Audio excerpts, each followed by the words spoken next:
Welcome to the Mother Daughter-ish podcast. It's your mama's favorite podcast. And the podcast your daughter always wanted. This is Miss Dawn. And Angelique. From the 713. Houston, y'all. Get connected and stay connected weekly as new shows debut on Sunday, Wednesday, and please check out our Saturday Out and About showcases. Enjoy the show. Please subscribe, like, share, comment, and tell every woman on the planet that you know about our show. Here's our show for today. Hey, mothers and daughters, I just wanted to end Black History Month with, guess what? A little bit of history.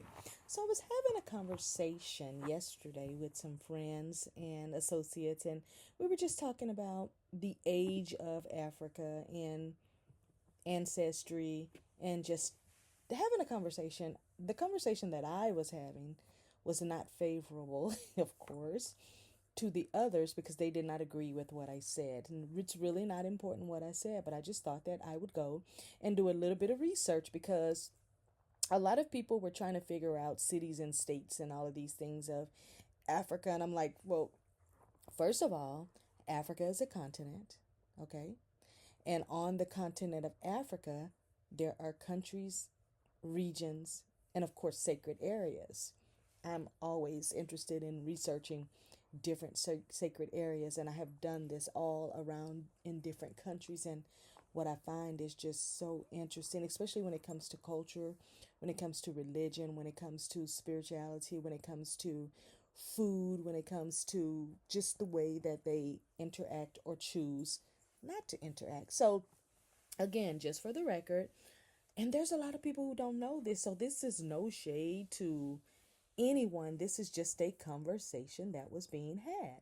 Again, Africa is a continent, and on that continent there are other countries, regions, and sacred areas.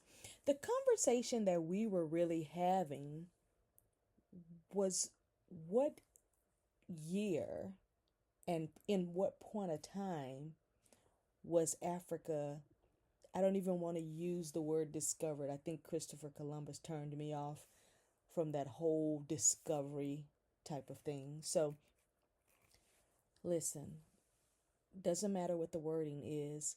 I just had to do some research because I was trying. You know how sometimes you're in a conversation and you're trying to say a particular thing, but it doesn't come off right because you don't have all the information right there in front of you. You just can remember from the basically the top of your brain thought. And so I just kind of want to lay out these. So here are a few areas that are sacred due to religion, to culture, or could even be environmental significances.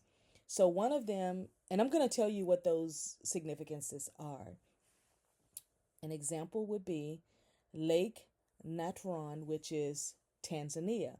Now, it is a highly alkaline lake known for turning animals into stone-like figures. Now, if you know your Bible, you have heard about these type of significances, and I'll just say that word because that's what the research word was shown, and you've heard about this in mythology. Remember Medusa and all of that stuff, but I'm just giving you well-written history, and I'm just breaking it down to the simple.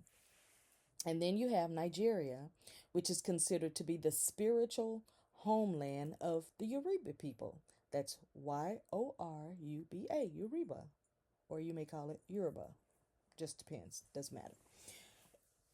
That's Nigeria. Now, I want you to also keep in mind that these countries were called something else. Like, for example, Nigeria was originally called ILE-IFE.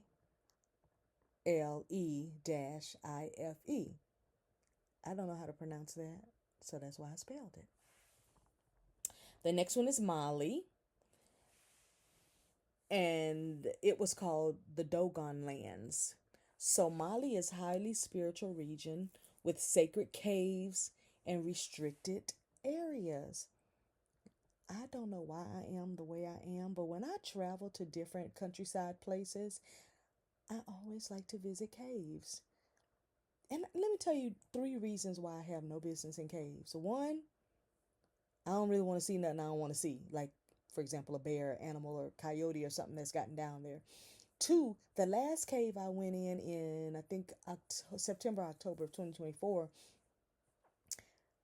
I don't mind going down to the cave. Whew, but it's the coming back up that will kill you. I went into a cave in Arkansas and it was so beautiful. It was worth it. So let me just say that first of all, it was worth it. There were areas in that cave that human that is 5 foot tall can't even get into because I'm only 5'2", and I would have had to be at least 2 or 3 feet to get back there. But you know, they have the young kids there that crawl back in there to keep discovering and discovering. And I'm talking about beautiful cave. But when they said, okay, the tour is over, and it was time for me to go back up, I literally was considering life at that whole point. Like, could I just live down here in the cave? Because the cave, probably maybe 100 and something steps back up. The steps be killing me because they steep steps. They're not easy walkers. Next. So again, Mali, is known for its ancient areas. But another part of Mali was Timbuktu, and I don't know this other word, but anyway, Timbuktu manuscripts, manuscripts, manuscripts. It also has ancient libraries with restricted access to new scholars. Now, let me tell you something. I could get in that library and I could have the time of my life looking at those ancient books. When I start thinking about places that I want to see and I want to go and things I want to do, this is how I do my research. I like to look at things that people are not doing. So like, let's just say there's a trip for, 20 people going to Costa Rica and everybody wants to go to the beach. They want to do this. They want to do it. I'm going to always go and Google and see, well, where are places that people don't go, so that then when I report back to say, hey, this happened, I at least have something on the list that most people were not thinking. And so when you start thinking about ancient things, this ancient library in Mali would just be the highlight of my whole existence for being there. Now let's go to Botswana. It used to be called Sodilo Hills. And for Botswana, I've always loved that name. I don't know why Botswana. It's just a beautiful name to me. I like the way it looks physically as far as the words, but it's a UNESCO World Heritage Site with sacred rock paintings. When I tell you I would love to see that, I wouldn't touch it because I'm real particular about touching sacred particular grounds. Like even in the cave, I wore gloves and I did not touch anything. The only reason I wore gloves is to hold on to the rail to get up and down, but I did not touch any of the stalagmite or stalactite or any part of the cave, just because in my opinion, I know a million people that probably touched it, but just for me, the sacredness of the cave, I want to know that I respect that part of it. Next is going to be DRC, and that's I think a part of the Congo, but it used to be called Mount Nyiragongo, Nyiragongo. Okay, it says that it is a dangerous but sacred volcano area. I would love to see pictures, but I don't want to go. So then you have Great Zimbabwe Ruins, which is now just considered as Zimbabwe. And it is an ancient city with spiritual significance. I would love to go and experience there. Next we have Ethiopia, which used to be called, I'm telling you, these names are eating me up. So we're just going to go with Ethiopia for what we know right now. So it has ancient underground churches built by King Lalibela. Now, if you know a little bit about some history that maybe you have read, you know that the blood of Jesus is supposed to be buried there in a sacred box under a particular church in a particular city that is particularly guarded. There have been people that have gone there and have done research and said that it is not there. But again, that is what history told us. Then there's another part of Ethiopia, Axum, which is Axum. That part of Ethiopia is believed to be the house, just like I just said, believed to be the house of of the covenant. That is what history told us. Benin Sacred Forest, which is in Nigeria, is a protected area for voodoo practices. Okay, they used to say the word voodoo, VODUN, but just voodoo to us now. Very, very, very, very interesting. I don't care what you say. That's very, very, very, very interesting to me. Mount Kenya in Kenya is considered sacred by the Kikuyu people. That's KIKUYU people. And it didn't tell me why it was sacred to them, but just I would love to just be able to be taught the history of why it is sacred. Now, here's the part that was the conversation that me and these few friends and associates was having. If you don't have, and I'm just going to suggest this to you, if you don't have a group of friends and associates that you guys can talk uninhibited, without attitudes, without people judging you, without someone disagreeing and deciding that they don't want to be your friend anymore because you don't believe what they believe, you don't vote how they vote, you don't pray like they pray, you don't believe like they believe.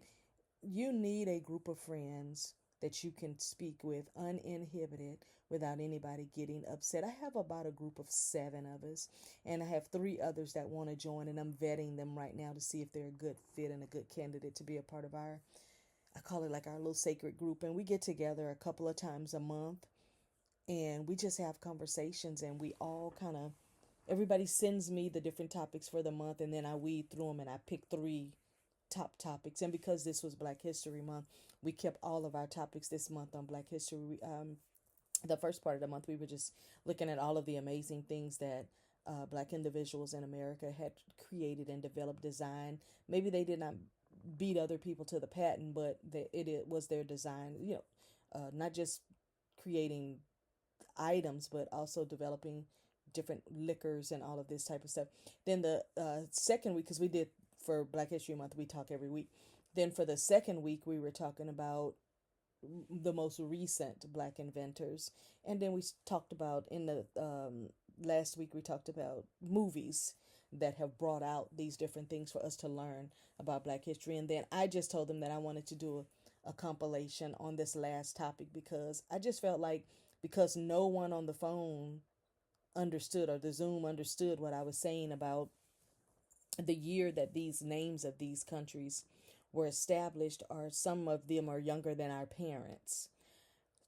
Here's what really happened. We were having this conversation about the scientific study that says every single person on the planet derived from Africa. And I disagreed with that. And the reason I disagreed is because I did my genealogy and my history all the way back to 875. And I know where my people came from. I know how they migrated and how we ended up in Texas even.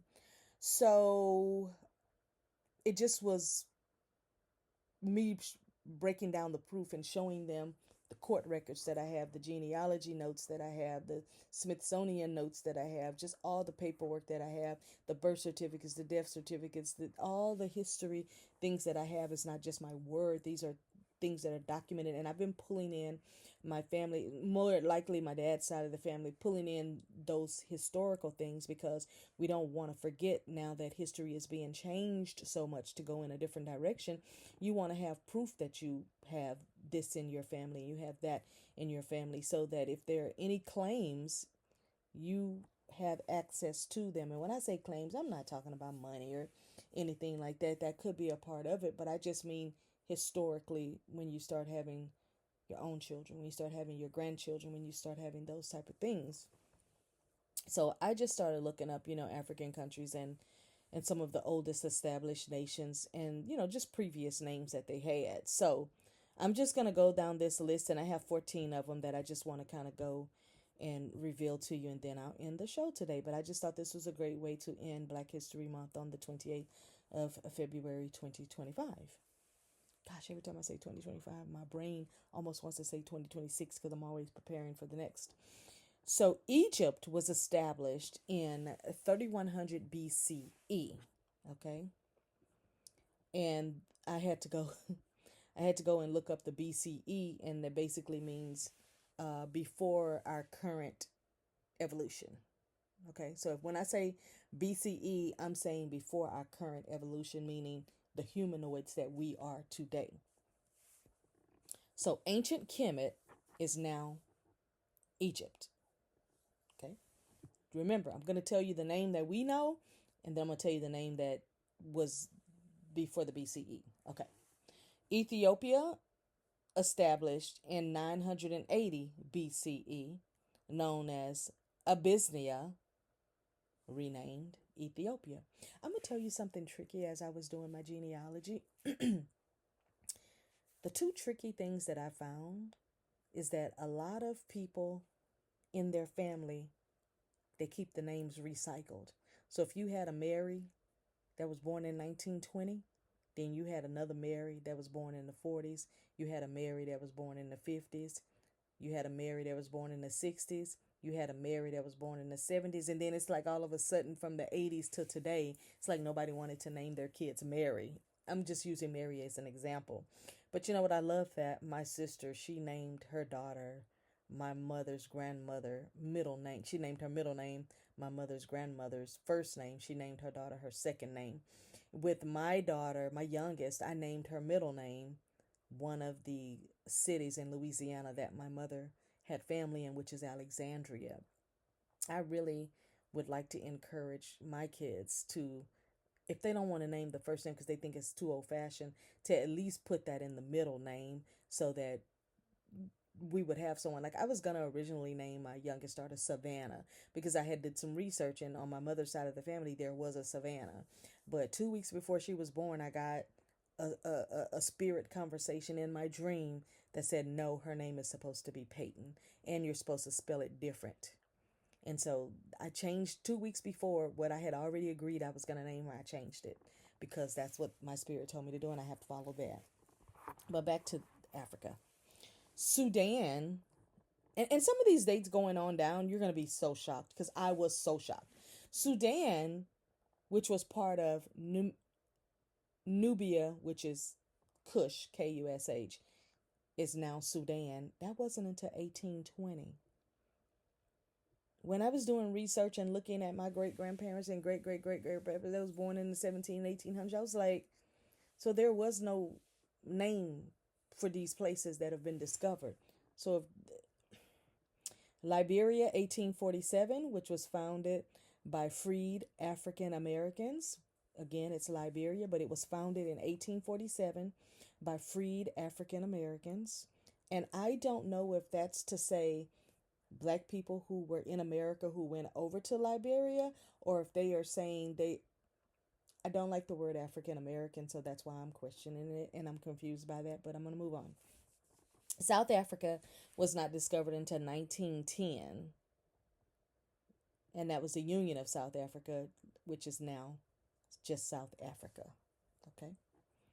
In 1957, Ghana, which is formerly called the Gold Coast, it was renamed Ghana, which is interesting because when I do meet people who were born in the 50s, and I have three people that I know, whenever you say if they're from Ghana, they don't want to say Ghana, they call it the Gold Coast. It's just like when I went to Thailand in 2023 and we were in Chiang, I forgot the city, but anyway, the old name used to be Saigon, and they changed the name now to I think Chiang Mai, or I forgot which country they named to, but I was talking to a friend of mine in one of my car clubs, and I said, hey, I was over in such and such, and he goes, that's called Saigon. I don't care what the new name is. I said, okay, because I'm just like, I get it. I've seen it happen so many times. I get it. But one thing I would tell you, because Texas was Mexico before it was renamed Texas.